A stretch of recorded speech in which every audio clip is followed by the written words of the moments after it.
नमस्कार मित्रों। मीडिया को लेकर आजकल बहुत चर्चा होती रहती है।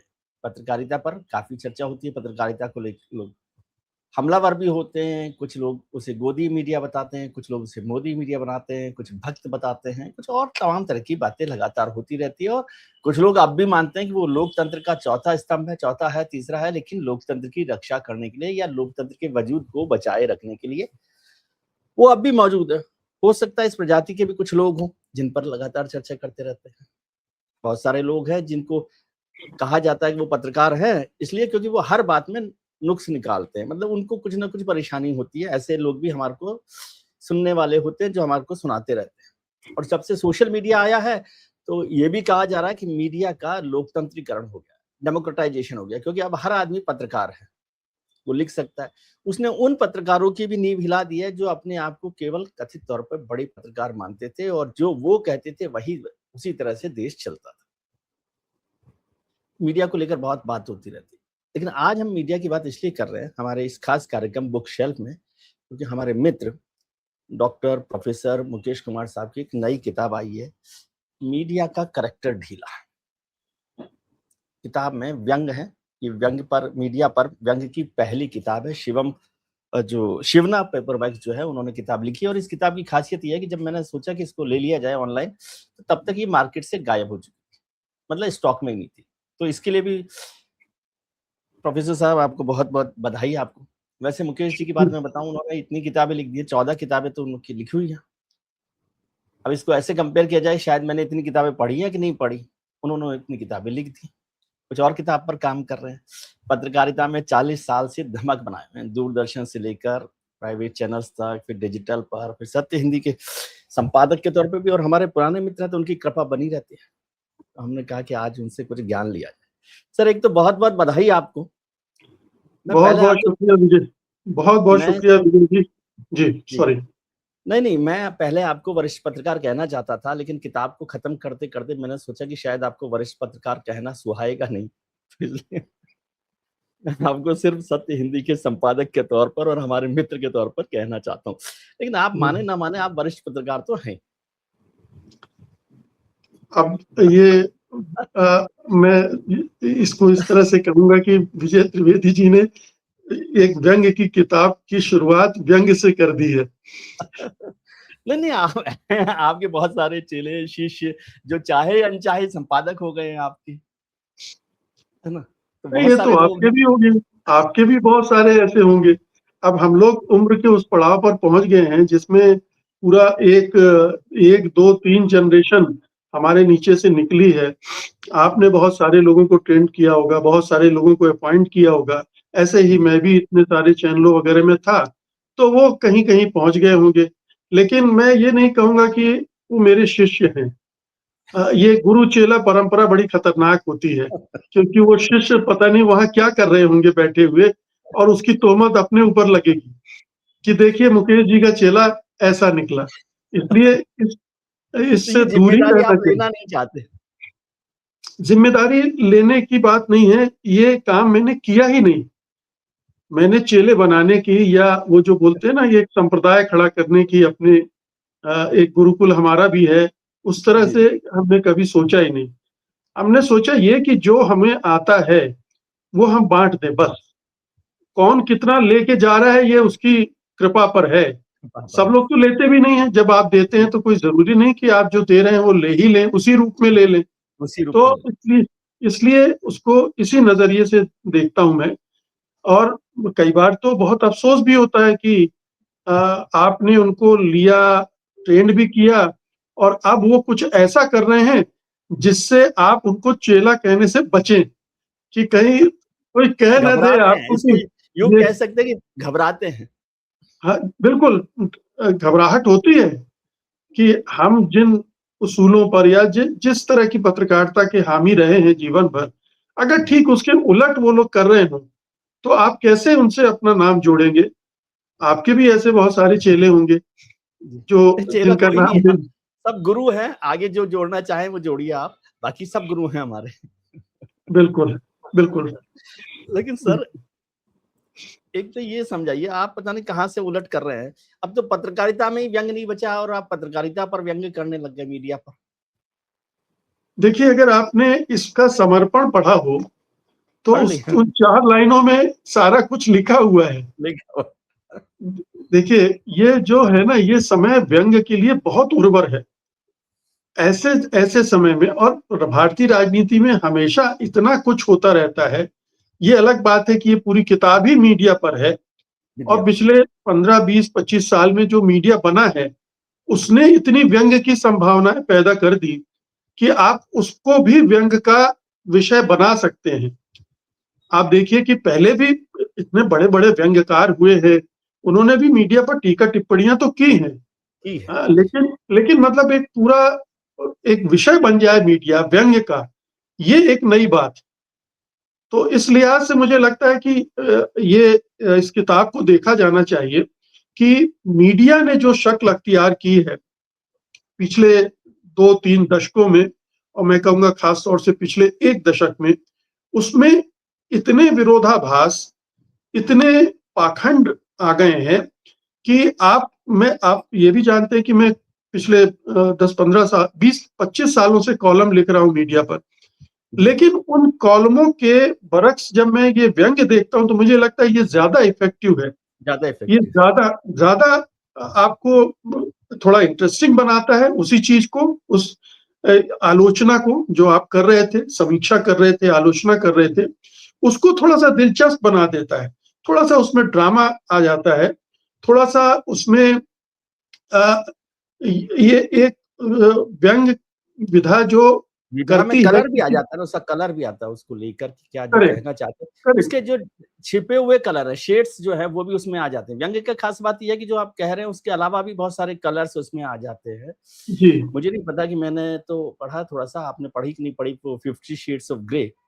तो 50 शेड्स ऑफ बिल्कुल ग्रे में पढ़ी। से 10-20 ग्रे कलर तो शेड्स व्यंग्य में आ ही जाते हैं। लेकिन बिल्कुल, मैं इसको बिल्कुल। ऐसे देखता हूँ कि जो ये कदम है, ये फैसला है, ये फैसला एक तो अपने गले में घंटी बाँधने जैसा है, ठीक है? इसको मैं ऐसा भी कहता हूँ कि दूसरों पर ही नहीं होता व्यंग्य, अपने पर भी है, गले में घंटी बाँधने जैसा। और दूसरा जो दौर है जिस पर आपने लिखा है, उस हिसाब से ये सुसाइडल स्टेप है, आत्मघाती कदम है। अब हमारे देखिए, यहाँ व्यंग्य के लिए जगह नहीं बची है, मुझे लगता है कि ऐसा मुझे लगता है। जब ऐसी मीडिया परिस्थिति में खास बनती तौर है, से जो लोग हैं, तब मुझे लगता है व्यंग्य की सबसे ज़्यादा ज़रूरत होती है। आज देखिए, लोग सबसे ज़्यादा व्यंग्य पसंद कर रहे हैं। स्टैंड अप कॉमेडियन हों, कार्टूनिस्ट हों, ये टारगेट पर भी यही हैं। व्यंग्य लेखक भी टारगेट पर हैं। लेकिन मुझे लगता है ये विधा जब सीधे-सीधे बात कही जाती है और उसका प्रभाव उस तरह से नहीं पड़ता है, तो एक हँसी-मज़ाक में की गई बात ज़्यादा कारगर होती है, ज़्यादा इफ़ेक्टिव होती है। तो आपने ठीक कहा कि ये इस तरह के व्यंग्य लिखना आपको खुद भी मीडिया से बाहर कर सकता है, और हम बहुत सारे लोग हो भी गए हैं। वो इस वजह से भी नहीं, दूसरी वजहों से भी हो गए दूसरी हैं। वजह से। जी, हम जो मेन स्ट्रीम का मीडिया या जिसे गोदी मीडिया कहते हैं, उसके लायक रह नहीं गए, है ना? तो ठीक है। हमें हमें इसकी चिंता भी नहीं होनी चाहिए। हमारी चिंता ये होनी चाहिए कि अगर मीडिया में, समाज में, राजनीति में कुछ ऐसा आपको दिखता है जो नहीं होना चाहिए, या जिसमें पाखंड दिख रहा है, तो आप उसको कैसे उजागर करें, कैसे लोगों की नजरों के सामने लाएं, ये पूरा उद्देश्य रहता है। और नहीं, वो बिल्कुल ठीक बात है मकसद आपकी। इससे आप भी जो कह रहे हैं कि ज़रूरत आज व्यंग्य की ज़्यादा है, मैं इससे सहमत हूँ 100%। मैंने ज़रूरत शब्द का इस्तेमाल नहीं किया, मैंने कहा जगह। जी, अब हम इतने सेंसिटिव हो गए हैं कि हम पर कोई बात करना हमें गवारा नहीं होता। और सबसे ऊपर मतलब पहले पॉलिटिशियंस हैं, सोसाइटी है और मीडिया का नंबर सबसे ऊपर है। किसी दिन आप किसी प्रोग्राम में बैठे हो और मैं कह दे विजय त्रिवेदी आप ये क्या बोल रहे हैं, तो मैं अभी आपको सिखा दूंगा कि आप मुझे पत्रकारिता मत सिखाइए, ठीक हमें बात। आप मत सिखाइए, आप नहीं सिखा सकते। तो जब doctor Mukesh Kumar, professor Mukesh Kumar media पर व्यंग्य लिखते हैं, तो मुझे बर्दाश्त नहीं है, क्योंकि आप मुझे सिखा रहे हैं क्या पत्रकारिता? ये पत्रकारिता सिखाने की बात नहीं है, नहीं, ये व्यंग्य बताने का की मतलब है बात कि है। You are not on the right way, right path. नहीं, नहीं, ये तो आप, इससे मैं असहमत हूँ। व्यंग्य का मतलब ये है कि आप सही रास्ता दिखा रहे हैं, दिखाने की आप सही कोशिश कर रास्ता रहे हैं। दिखा रहे हैं, लेकिन इसका मतलब यही हुआ ना कि जो चल रहे हैं वो सही रास्ते पे नहीं चल रहे। तो ये मुझे बर्दाश्त नहीं है सर। आप कौन हैं जो हमारे को ज्ञान दे रहे हैं? बर्दाश्त में देखिए, बर्दाश्त तो बहुत सारी चीजें नहीं होती हैं, चाहे वो व्यंग के फॉर्म में ना हो तो भी में, अगर सीधे सीधे सच भी बोला जाए तो भी बर्दाश्त नहीं होता है। जी, तो उसकी वजह से आप सच बोलना तो नहीं छोड़ देते हैं, जी, आप अपना काम करते हैं, किसी को स्वीकार है अस्वीकार है ये उस पर छोड़ देते हैं। जी, तो हो सकता है विजय त्रिवेदी जी को ये स्वीकार ना हो, लेकिन कोई और हो जिसे लग रहा है, और जो रिएक्शन मिलते हैं, जो आपको फीडबैक मिलता है, वो उसके आधार पर आपको लगता है कि आप जो काम कर रहे हैं कहीं ना कहीं वो एक्सेप्ट हो रहा है, हाँ, उसको कहीं नहीं ना वो कहीं ठीक है। जी नहीं, स्वीकार मैं तो किया जा रहा अपने मित्र के तौर पर मुकेश कुमार जी को जो रिस्क के जो कहते हैं ना खतरे के घेरे के अंदर जो जा रहे हैं उस पर मैं अपनी चेतावनी दे रहा हूँ। ठीक है। और फिर जब मैं पढ़ रहा हूँ, मैंने पूरी किताब पढ़ ली। इसको कह लो 2 गो में मैंने पढ़ लिया है, 2 है। जी सिटिंग्स में, पूरी किताब, एक-एक चैप्टर। और इसलिए मैंने कहा ना खत्म करते-करते जब मैं सुबह सोच रहा था कि आपको वरिष्ठ पत्रकार के तौर पर इंट्रोड्यूस करूँ, क्योंकि मैं इतने साल से जानता हूँ, अब उसमें वरिष्ठता भी बहुत पीछे छूट जाती है वैसे आपका जितना अनुभव है। फिर मैंने कहा नहीं, सुबह-सुबह मैं नाराज़ नहीं करना चाहता मुकेश जी को, तो उस पर काम करते हैं। लेकिन इंटरेस्टिंग बात ये है, मज़ाक के अलावा, कि बहुत व्यंग के साथ-साथ व्यंग बहुत सारी चीज़ों को लिखा जाता है। कई बार वो सपन लोक का भी व्यंग होता है ना? लेकिन ये रियलिटी का व्यंग है। और यदि आपने और हमने बहुत सारे न्यूज़ रूम्स देखे, अखबारों के न्यूज़ रूम्स भी देखे हैं और टेलीविज़न चैनल्स के न्यूज़ रूम भी देखे। इसको पढ़ते-पढ़ते मैं दर्शकों को भी कहना चाहता हूँ कि इसको पढ़ते-पढ़ते जो लोग न्यूज़ रूम में नहीं गए हैं, वो उसको समझ सकते हैं। तो ये जो है ना, इसको भी मैं फिर से आपके साथ कह रहा हूँ, भाई साहब आपने एक और रिस्क ली है। ये नंगा मत कीजिए, व्यंग के बहाने विजय हमें।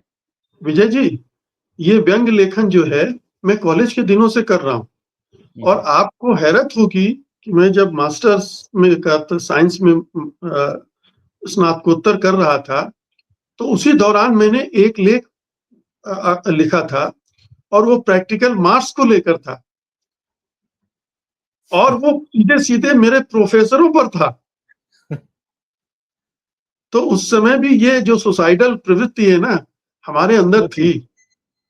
तो वो लगातार बनी रही। अब देखिए, आपने ज़िक्र किया, ये तो मीडिया पर केंद्रित है। कुछ समय पहले ये फेक एनकाउंटर आई थी।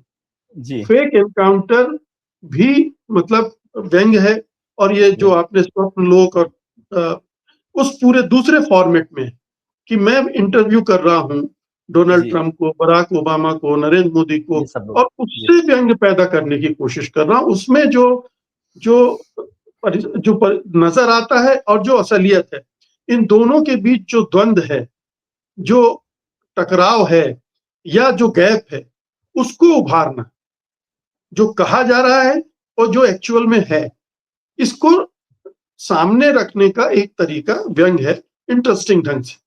तो ये दूसरी किताब है व्यंग की मेरी, और तभी से मैं कॉलेज के दिनों से व्यंग लिख रहा हूँ। बल्कि व्यंग लेखन से ही मेरे लेखन की शुरुआत हुई, पत्रकारिता तो बाद में शामिल हुई। तो नहीं ये बहुत अच्छा है। मैं किताब पर चर्चा उस तरह से नहीं कर रहा। किताब तो बहुत अच्छी लिखी हुई है सरस। आप सोच लीजिए कि मैं 2 सिटिंग में अगर मैंने पूरी कर दी है, तो इसका मतलब है कि किसी चीज़ का फ्लो होता है, सरस होती है, सहज होती है और आपको कहीं तक ले जाती है, इसलिए आप इस किताब को पढ़ते हैं। कई बार होता है शुक्रिया। कि आप 2 चैप्टर पढ़ लिए या पीछे से पढ़ लिया, आगे से पढ़ लिया कि ठीक है, खत्म कर लिया। नॉर्मली मैं जब बुक शेल्फ में भी चर्चा करता हूँ, तो मैं पूरी किताब पढ़ता हूँ, लेकिन उसके लिए कई बार बहुत समय लगता है। ये किताब तो 4 दिन पहले मेरे पास 3 दिन पहले आई है और हमने कहा मैंने आपको निवेदन किया कि हम इस पर चर्चा करते हैं, क्योंकि मैंने उसको फटाफट फिनिश किया। लेकिन अब पत्रकारों को भारत रत्न मिले, पद्म विभूषण मिले, इसमें क्यों आप नाराज़ होते हैं? सेवा का कोई तो फल मिलना चाहिए। मिलना चाहिए, बिल्कुल मिलना चाहिए, इसीलिए तो लिखा मैंने।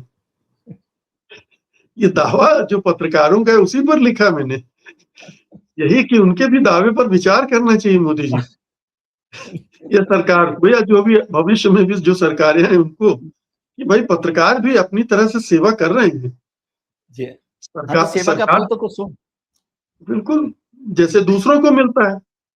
जैसे कला, साहित्य और दूसरे क्षेत्रों के जो सेवक हैं, जो प्रतिभाएं हैं, उनको पुरस्कृत किया जाता है।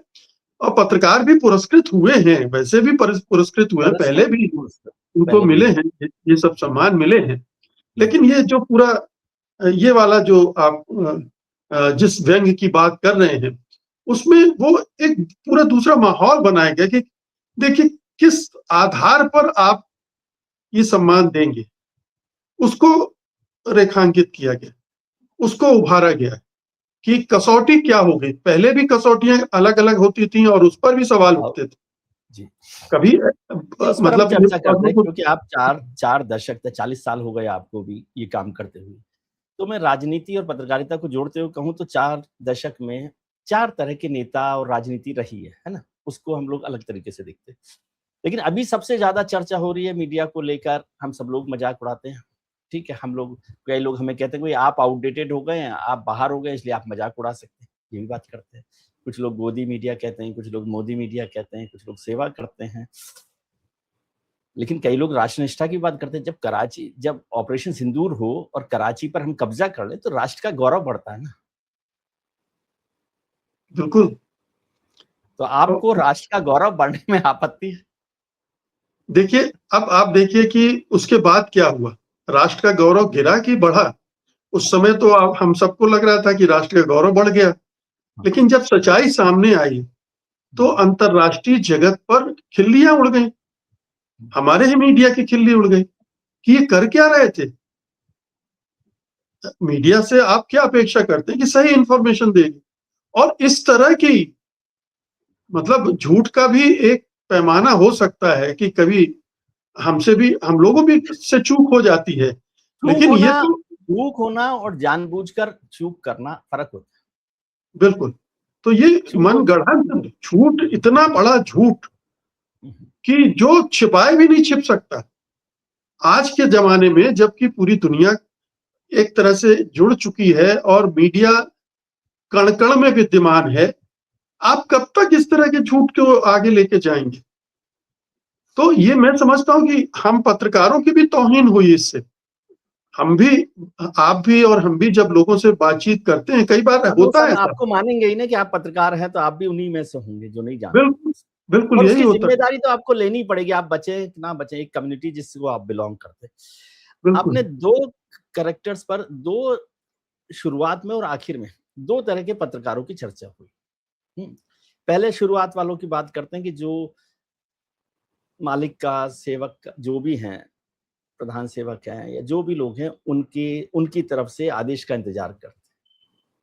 फिर व्हाट्सएप पर मैसेज होता है और ये हम लोग बहुत बार देखते हैं कि एक तरह के व्हाट्सएप, एक तरफ की हेडलाइन, एक तरफ का मीडिया मैनेजमेंट होता है। दूसरे लोग हैं, उसमें कुछ आगे मिलकर, कुछ और जोड़कर कर लेते हैं। तीसरे लोग अब इतने योग्य हो गए हैं कि उन्हें पता है चेतक की तरह से है वो, कि वो राणा की पुतली से पहले मुड़ जाते हैं। पहले इस पर आप मुझे समझाइए कि क्या है ये खेल? देखिए कंडीशनिंग होती है ना, कुछ लोग इतने कंडीशन्ड हो जाते हैं कि और इतने आगे की सोचने लगते हैं कि उनके माइंड पूरे दिमाग में इस पर इस तरह से रिएक्ट करना है। ये मुझे नहीं लगता कि कहीं से आदेश आया होगा आदेश कि मिलता है। इसीलिए मैंने आप कहा कि ये कोई बोल दो ज़रूरी नहीं कि कि हमेशा कराची पर आदेश दें। कब्जा हो गया, लाहौर पर कब्जा हो गया है। ये कहीं से आदेश नहीं आया होगा। लेकिन वो जो उत्साह है, उस उन पत्रकारों का जो ये काम कर रहे थे, वो इतने आगे बढ़ चुके थे कि उन्हें सच और झूठ का कोई इल्म ही नहीं रह गया। वो एक अलग ही लोक में रह रहे हैं। उन एक अलग संसार में रह रहे हैं। वो अलग तरह के जीव हो गए हैं। उनका डीएनए बदल गया मुझे लग रहा है। तो डीएनए ये बदल गया। जी, तो वो जो जी, पत्रकारिता वाला देखिए विजय जी आप भी और हम भी आपने परख का ज़िक्र नहीं किया, विनोद दुआ के परख साथ का मैं काम करता किया हम जी कि लोगों ने। परख पर आते ही परख जैसी जी, चीज़ का भी मैं ज़िक्र करता, लेकिन मैंने कहा अभी आज के पत्रकारों की बात हो जाए फिर हम जी, परख पर। जी। आप परख से ही शुरू कीजिए बात, जब परख पर आ हाँ, गए हैं।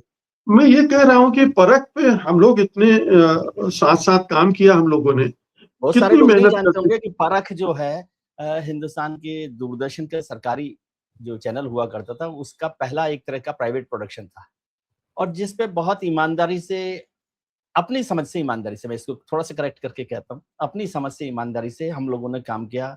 मुकेश जी भी उसमें शामिल हैं, मैं भी उसमें शामिल हूँ, और जिनको मैं हमेशा ही सलाम करता हूँ पत्रकारिता के तौर पे, विनोद दुआ साहब, जिन्होंने उसको डिजाइन किया और वो किया, और वो हिम्मत की दूरदर्शन पे उस प्रोग्राम को दिखाने की। बिल्कुल। हाँ, तो अब इसके आगे बात करते हैं कि उस पर हम कैसे काम करें, क्योंकि बहुत सारे लोग नहीं जानते होंगे परख को भी। वो अब तो वो जनरेशन भी नहीं रही, उसके बाद 10 साल बाद पैदा होने वाले यूथ है, जनरेशन। मैं वही कंट्रास्ट आपके सामने रखना चाहता था विजय जी। उस दौर में जब आप रिपोर्टिंग के लिए जाते थे, हम लोग रिपोर्टिंग के लिए जाते थे, तो आम लोगों का क्या रिस्पांस होता था, और आज अगर आप निकल जाएं तो पता नहीं कहाँ हाय हाय के नारे लगने लगेंगे, गोदी मीडिया वापस जाओ, ये नारे हर जगह लगने लगे हैं। किसान आंदोलन से लेके वो कांग्रेस जनता पार्टी के लॉन्च तक में ये बहुत बड़ा फर्क आ गया कि पत्रकार के रूप में आपकी प्रतिष्ठा ही, पहचान और प्रतिष्ठा दोनों गिर गई। अब आप बहुत सोच समझ के अगर मान लीजिए सफर कर रहे हैं ट्रेन में, तो आप बचेंगे कि आप अपना परिचय पत्रकार के रूप में दें। लेकिन अब टेलीविजन और सोशल डिजिटल मीडिया पर आप रहते हैं तो आपकी पहचान बचाना भी मुश्किल होता है। बिल्कुल। अखबारों में आप रहते थे तो फिर भी चलो समझ में आती थी, आजकल तो लोग पहचान ही लेते हैं, थोड़ी देर में पहचान जाएंगे, मान लो आप बड़े नहीं भी हैं तो भी थोड़ी देर में पहचान लेते हैं कि कौन है, अच्छा आपको देखा है ये करके।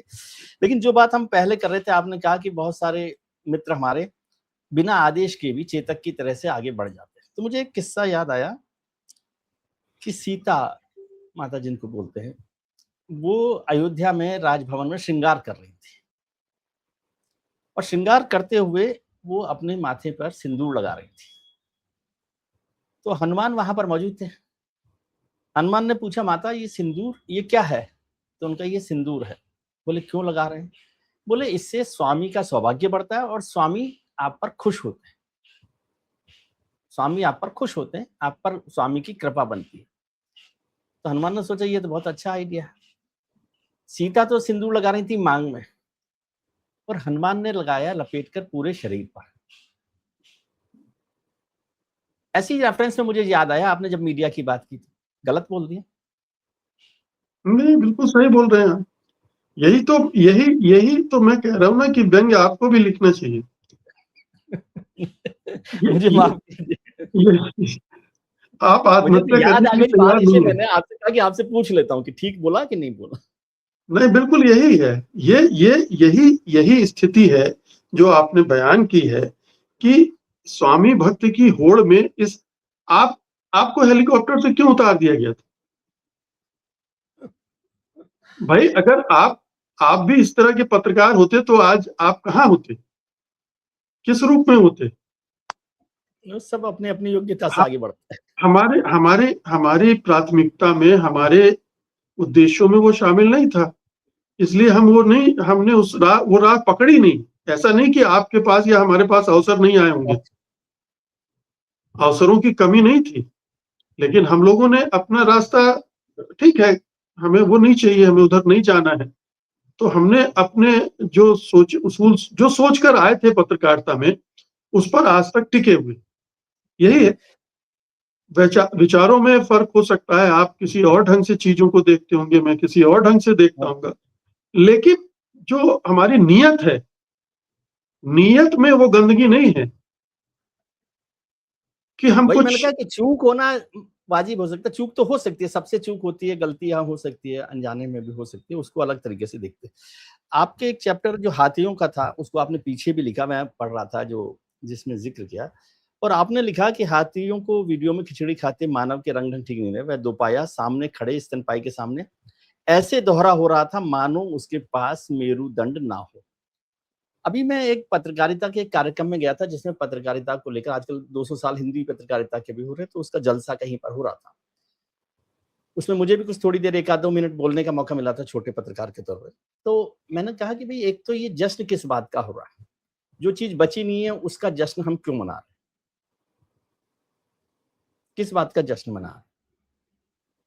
ठीक है। आपने सबको चिढ़ा दिया, पूरे जश्न पर ही पानी तो फेर दिया। पानी फेर दिया। दूसरा मैंने उसमें एक किस्सा सुनाया कि मैं अपने एक संपादक जी के साथ डॉक्टर के पास गया था। और डॉक्टर संपादक जी का एक्सरे देख रहा था, उनकी पीठ में कोई परेशानी थी बैकएक की, तो उनको देख रहा था। तो जब डॉक्टर ने फ्रेम पर लगाया, वो इस एक्सरे को लगाते ना, लगाया, तो उन्होंने देखा, तो मैंने डॉक्टर साहब को कहा कि ये तो संपादक जी का एक्सरे ही नहीं है। तो डॉक्टर ने नर्स को बुलाया और पूछा कि भाई ये उनका नहीं है क्या? नहीं, उनका नहीं, उन्हीं का नंबर देख लीजिए ये करके। तो वो बोले, भाई ये नर्स कह रही हैं, सिस्टर कह रही हैं, वो भी है और उन्हीं का है, आप कैसे कह रहे हैं? मैंने कहा नहीं, इसमें मुझे स्पाइन दिख रही है, रीढ़ की हड्डी दिख रही है, तो ये मुझे नहीं लगता कि ये हमारे संपादक जी का है। तो वो उससे बहुत नाराज हो गए और जो मुझे 7 मिनट का समय दिया था, तो मैंने 3 मिनट में वो कार्यक्रम खत्म किया। माफी चाहता हूँ। वो अभी आपके चैप्टर में मेरुदंड का जिक्र आया, तो मैंने कहा कि मैं इस मेरुदंड पर भी आपसे चर्चा कर लूं। ये पत्रकारिता में साहस का प्रतीक है कि आपकी मेरुदंड है, आपकी बैकबोन है और आप स्टैंड लेते हैं। आप ढुलमुल नहीं है कि इधर से दबाव आया तो इधर बह गए, उधर से दबाव आया तो ये कर दिया। आपके अपने विचार हैं और आपने विचार बहुत सोच समझ कर बनाए। एक दृष्टि आपने डेवलप की है, उस दृष्टि से चीजों को देखते हैं। दृष्टि में कई बार कमी भी हो सकती है, लेकिन खोट नहीं है। नियत की बात फिर आ जाती है। ये यहाँ पर बड़ी बात, बड़ी बात 2 जी, शब्दों में बहुत फर्क है, कमी और खोट में। बिल्कुल। तो ये जो जिस व्यंग की चर्चा कर रहे हैं, ये मुझे लगता है कि मेरा बेहतरीन व्यंग में से एक होगा, जिसमें एक पूरी कल्पना की गई कि हाथी भी देख रहे हैं, वीडियो इसीलिए देख रहे हैं, इसीलिए बातें मैंने उसका जिक्र महावरों किया। के जरिए सुन रहे हैं और जी, अपने उसको एनालाइज कर रहे हैं। ये हम लोग परकाया प्रवेश कहते हैं ना, जो हाँ जी, कि परकाया प्रवेश हम है वो। परकाया प्रवेश हाथी इसमें कर रहे हैं। तो एक दूसरे तरह से एक उसको स्ट्रक्चर किया गया है। तो मेरुदंड का सवाल कई जगह आया होगा, कई जी, कई जगह है जगह वो, लेकिन वो जी, हाथी वाला इंटरेस्टिंग था चैप्टर, तो मैंने कहा कि उस पर भी चर्चा हम लोग करते हैं। जी, अब एक जो आखिर में जब चैप्टर आता है, जिसको हम चर्चा कर रहे थे पत्रकारों की श्रेणी की, जो चेतक वाले थे, दूसरी तरफ आपने जिक्र किया ABC पत्रकार, घास का व्यापार करने वाले, घास खोदने वाले और ये, तो वो घास अभी तक चल खाने रहा है वो वाले सिलसिला। जी, तो वो सिलसिला अभी तक चल रहा है, वो बिजनेस अभी चल रहा है, घास खोदने वालों का, घास और का व्यापार करने वालों का और घास काटने वालों का। ये लगातार चल रहा है, बढ़ रहा है। अब तो यही हो रहा है, ज्यादातर यही हो रहा है। अगर आप कुछ एक जगहों को छोड़ दें, मतलब अब ये भी सोचना मुश्किल होगा कि किनका नाम ले इस मामले कि ये अच्छी पत्रकारिता हो रही है या बिना दबाव की पत्रकारिता हो रही है या बिना किसी प्रलोभन लालच वगैरह की पत्रकारिता हो रही है। नाम लेना मुश्किल है। तो ऐसी सूरत में और ये श्रेणियां आज नहीं बनी है, ये पहले भी थी। पहले ये भी थी, जरूर है कि उन श्रेणियों में, कुछ श्रेणियों में पत्रकारों की संख्या बढ़ती जा रही और कुछ श्रेणियां घटती जा रही है, विलुप्त होती घटती जा जा रही रही। हाँ, आप ये नस्ल के तौर पे भी ले सकते हैं, प्रजाति के तौर पर भी ले सकते है। हैं कि वो एक प्रजाति थी जो मानती थी कि पत्रकारिता एक जरिया है, एक मिशन है, एक समाज सेवा का जरिया है। हमें ऐसे मुद्दों को उठाना चाहिए, ऐसे मामलों में सक्रिय होना चाहिए जिससे हमारे समाज का, देश का, लोकतंत्र का हित जुड़ा है। जो मूल बात है कि आप एक इंफॉर्मेशन में घालमेल ना करें, आप उसको सही कॉन्टेक्स्ट में सही इंफॉर्मेशन दें और एनालाइज भी उसी तरह से करें। एक जो बेसिक ऑब्जेक्टिविटी होनी चाहिए। बरतने की बात होती है, हम लोग अक्सर करते हैं, उसकी बात। लेकिन अगर उससे भटक रहे हैं तो फिर वो पत्रकारिता तो नहीं रह जाती। तो बार बार घूम फिर कर चीजें वही आती हैं। सब कुछ मित्रों ने हमें कहा कि भाई आप ये सब बातें कर रहे हैं कि ऐसा होता है, ऐसा होता है, गोदी मीडिया की बात करते हैं, मोदी मीडिया की बात करते हैं। उन्होंने गोदी मीडिया के लिए एक बहुत अच्छा जुमला इस्तेमाल, अच्छा मतलब उनकी तरफ से वो अच्छा जुमला था। उन्होंने कहा कि गोदी मीडिया आजकल वो लोग कह रहे हैं जो पहले गोदी में बैठे हुए थे, अब उन्हें गोदी से उतार दिया गया है। जिन्हें पिछली बार की सत्ताओं में, सिस्टम में, सरकारों में गोदी में बिठाकर रखा गया था, वो उतर गए हैं। तो वो बेचैन है, वो फ्रस्ट्रेट है, कुंठा है, जो भी कह लें, वो आज जो लोग गोदी में बैठ गए मान लीजिए, तो वो उनको गोदी मीडिया कह रहे हैं। तो बोले क्या फर्क है? विजय जी, आप हैं और इधर मैं हूं। क्या आपने मुझे कभी किसी सरकार के से कोई लाभ उठाते देखा? क्या आपने कभी सुना कि मुकेश जी उस मंत्री के दरबार में बैठे थे किसी उम्मीद में? कभी किसी ट्रांसफर ये वो जो तंद फंद आमतौर पर आरोप लगते हुए हैं, किसी हम तो दबाव हमारे में तो घर कोई वाले भी आपने लेख सोचते हैं कि ये लिखा? किसी काम के नहीं है। हमारे घर हाँ, वाले भी जान गए कि ये किसी काम के नहीं है। किसी काम के नहीं। हमारे घर वाले, हमारे मित्र वगैरह निराश होते हैं। कई बार उनको लगता है कि इस काम में आपसे मदद हो मदद मिल जाएगी। जाएगी, तो नहीं मिलती तो वो निराश होते हैं या ये मान लेते हैं कि ये तो किसी की मदद करते ही नहीं। तो ये देखिए, पहले गोदी पत्रकार नहीं थे ये नहीं कह सकते हम, बहुत कम थे, और पूरा का पूरा मीडिया ही उसमें तब्दील नहीं हुआ था। आपके शुरुआती दौर को देखिए तो एडिटर रीढ़ वाले होते थे। वो तय करते थे कि अखबार में क्या जाएगा। आज सर मैं मार्केटिंग डिपार्टमेंट। जिस अखबार में रहा, नवभारत टाइम्स जैसे अखबार में, बड़ा अखबार है जहां से मैंने शुरुआत की अपनी पत्रकारिता की, ये उदाहरण के तौर पर आपने जैसे चर्चा कर दी, तो पॉजिटिव बात है, इसलिए मैं नाम लेकर जिक्र कर सकता हूँ कि राजेंद्र माथुर साहब उसके संपादक होते थे। राजेंद्र माथुर बहुत बड़ा नाम है और बहुत ही विनम्र लोग, जो मैं कई बार मजाक में कहता हूँ कि जो लोग राजेंद्र माथुर से नहीं मिले वो मान ही नहीं सकते कि ऐसे लोग भी होते हैं, बिल्कुल। इतने विनम्र किस्म के। लेकिन राजेंद्र माथुर साहब जिस फ्लोर पर बैठते थे एडिटोरियल वाले पे, तो वहां पर उनके बाहर उनके पीएस बैठते थे, और जो मालिक लोग थे वो ऊपर बैठते थे, एक फ्लोर ऊपर पे, शायद 5th फ्लोर था, या जो टाइम्स ऑफ इंडिया की बिल्डिंग होती थी बहादुर शाह जफर रोड पे। तो हम लोग उधर देखते थे, तो अक्सर ये बात होती थी कि जो ऊपर मालिक हैं, उनका नाम मैं लेना नहीं चाहता जानकर, वो सबसे बड़े लोग थे, वो माथुर साहब के पीए को फोन करते थे और कहते थे कि जब माथुर साहब फ्री हो तो मुझे बता दीजिएगा, मैं आ जाऊंगा नीचे। और ये केवल फोन पर नहीं, वो जब, क्योंकि वो माथुर साहब लाइट जलाकर एडिटोरियल लिखा करते थे उस समय, 1 घंटे 2 घंटे जो कर रहे हैं, तो जब वो फ्री हो जाएंगे तो वो उनके पीए उनको फोन करेंगे और वो नीचे आकर संपादक जी के साथ बात कर। ये दृश्य आपने अब कहीं पर देखने की सोच भी सकते हैं? बिल्कुल नहीं। मतलब आपने एक उदाहरण दिया, दूसरा उदाहरण एसपी सिंह का है। जब ये कहा गया कि अनुवाद में अखबार निकलेगा, तो उन्होंने छोड़ दी नौकरी। और ऐसे बहुत सारे उदाहरण हैं, मतलब दो तो हम ये बता रहे हैं। मतलब वो हम नाम लोगों आपने ने ऐसे बोला भी, तो मैंने कहा कि राजेंद्र माथुर जैसे लोगों का बिल्कुल, जिक्र ऐसा हो हम जाए। लोगों ने भी तो ऐसे ही कई नौकरियां छोड़ी हैं। बहुत सारी नौकरियां छोड़ी हैं, और हम तो कई बार मजाक में कहते हैं, कई लोग पूछते हैं भाई आप इतनी जल्दी नौकरी कैसे छूट जाती है आपकी? मैंने कहा जिस दिन मालिक को हमारा शक्ल समझ में आ जाती है कि ये है क्या आदमी, उस दिन छूट ही जाती है। बिल्कुल। लेकिन कुछ मित्रों ने एक और बात कही कि भाई ऐसे भी बहुत सारे संपादक हैं जो पहले भी गोदी में बैठे थे, संपादक छोड़ दीजिए क्योंकि संपादक से बहुत स्पेसिफिक लगेगा, पत्रकार कह लें, जो पहले भी गोदी में बैठे थे और वही लोग आकर आज भी इस गोदी में बैठे। भाई ऐसे तो ये होते हैं, जैसे राजनीति में जब तक ममता बनर्जी की सरकार थी तब तक वो वहां थे। अब ममता बनर्जी की सरकार नहीं है तो इधर की गोदी चुन ली। तो पत्रकारों में भी ऐसे दल बदलू पत्रकार हैं।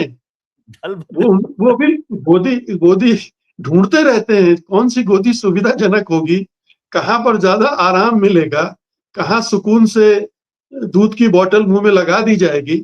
वो उस तरह की गोदी ढूंढने वाले भी पत्रकार पहले भी थे, अब ज्यादा हो गए। मुझे लगता है कि फर्क आज और कल में यही है कि कल जो प्रवृत्ति हमें एक अपवाद के रूप में दिखती है थी, आज वो जनरलाइज हो गई, आज वो सब जगह छा गई। लेकिन वो अपवाद को जनरलाइज करके कहते हैं कि भाई आपके जमाने में जब हम लोग जवान हुआ करते थे, किसी जमाने की बात होगी ये भी, तो उन पत्रकारों को तो आपने दिए सिविल अवार्ड, सिविलियंस अवार्ड, तब तो आपने सवाल नहीं किए। और उस समय वो पत्रकार कहते थे देखिए इनको मंत्री मैंने बनवाया, इनका नाम मैंने ये किया, और किसी कंपनी के पीआर के साथ, बड़े लोगों के साथ उनके संपर्क होते थे, है ना।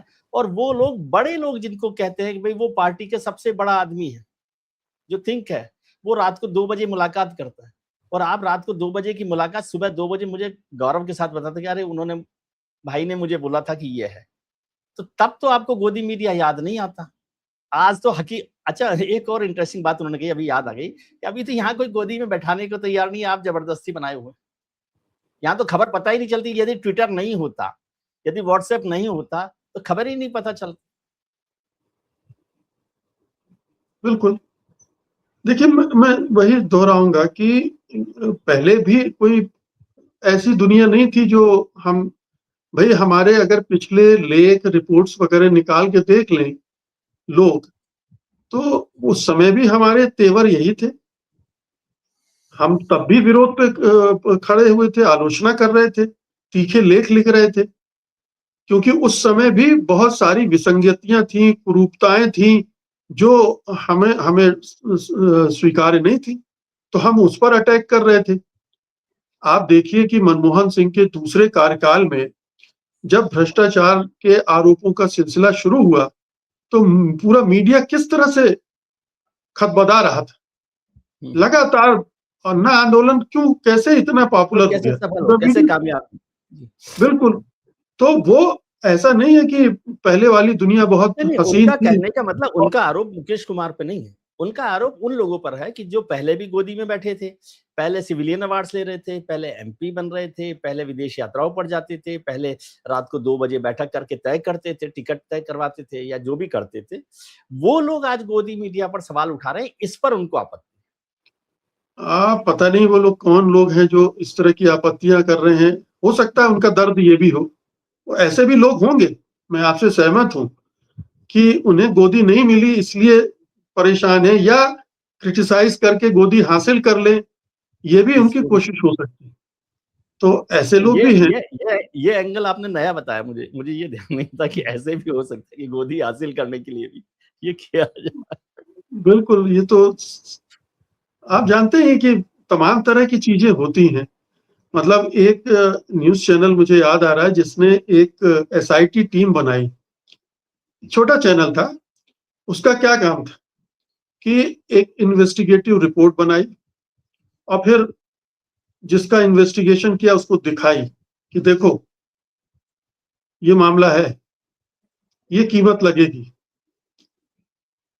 कीमत मिल गई तो वो रिपोर्ट कभी दिखाई नहीं गई, और अगर कीमत नहीं मिली तो पहले थोड़ा सा दिखाया दबाव बनाने के लिए, फिर फिर उसके भी नहीं बाद बना तो और दिखाया। तो ये सारी चीजें अगर राजनीतिज्ञ करते हैं तो पत्रकारिता में भी होती है। जी। यहाँ भी कोई पत्रकार भी उसी समाज से आ रहे हैं जिस समाज से हमारे नेता गण आ रहे हैं। तो ये कोई अलग फैक्ट्री से तो निकल के नहीं आ रहे हैं कि बिल्कुल एक अलग ही दिमाग में चिप लगा के दिमाग भेज पे। जा रहे हैं कि ये भ्रष्ट नहीं होंगे। जी। सर, एक आखिरी सवाल कि एक जो सवाल जो हमने कहा कि डिजिटल मीडिया आने के बाद, सोशल मीडिया आने के बाद डेमोक्रेटाइजेशन ऑफ मीडिया हुआ है, जर्नलिज्म हुआ है।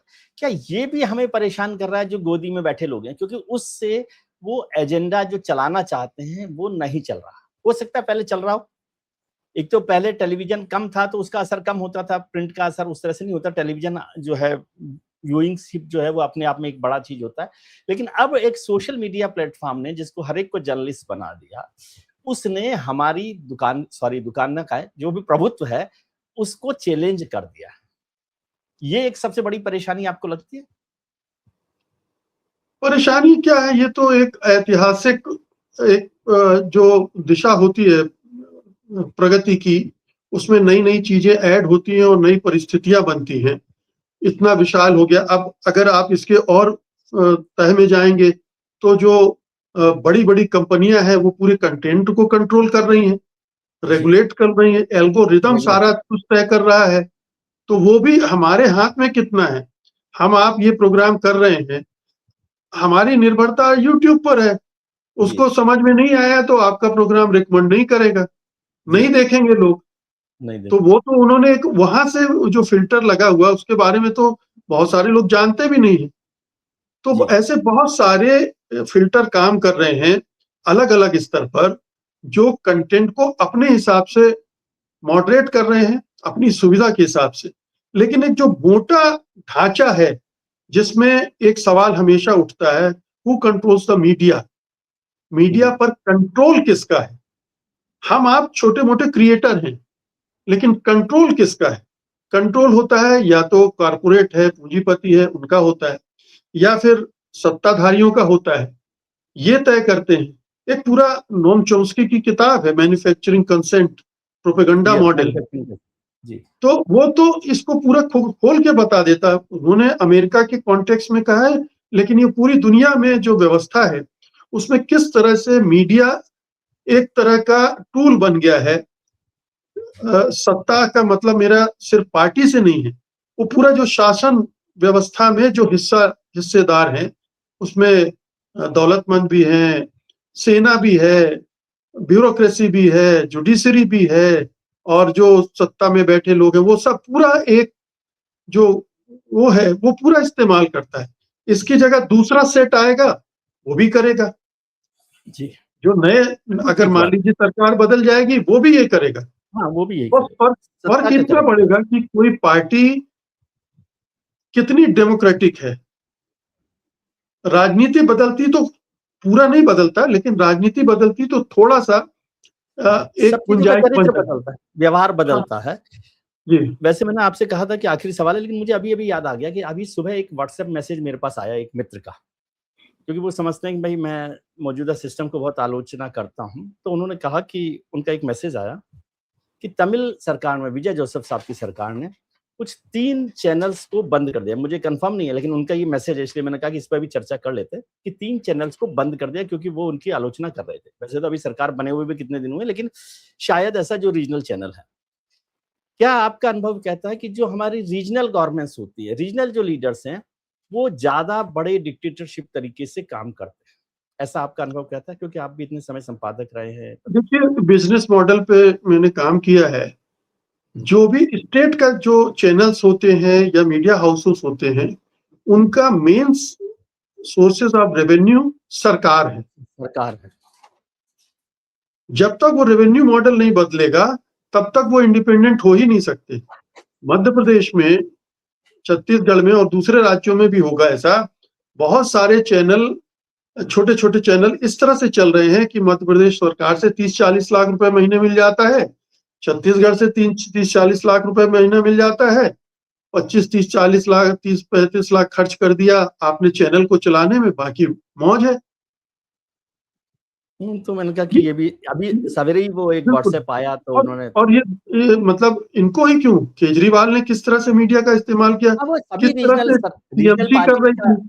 बिहेवियर जो है वो और यही है। अकाली दल का आपको पता ही है कि पता ही है, पंजाब में आप कोई चैनल दिखा ही नहीं सकते अगर नहीं कर आपने उनका क्रिटिसाइज कर दिया।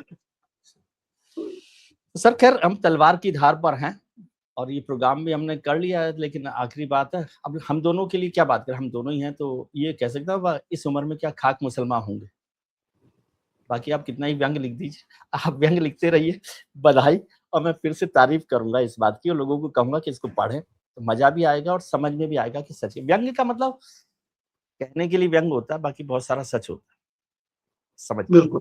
बधाई सर आपको, बहुत-बहुत बधाई। थैंक यू विजय जी, बहुत अच्छा आपने लगा इस आपसे बात पर चर्चा करके। चर्चा की। बहुत-बहुत शुक्रिया आपका। अच्छा लगा आपसे बातचीत करके। नहीं, आपसे बात हम करके अच्छा मतलब लगता है और ऑफलाइन तो हमारा करते साथ रहे, तो लेकिन चलता ऑनलाइन इस तरह से बात करने का आपने मौका मुहैया कराया, इसके लिए धन्यवाद आपका। नहीं, अच्छा मुझे लगा, बहुत अच्छा लगा।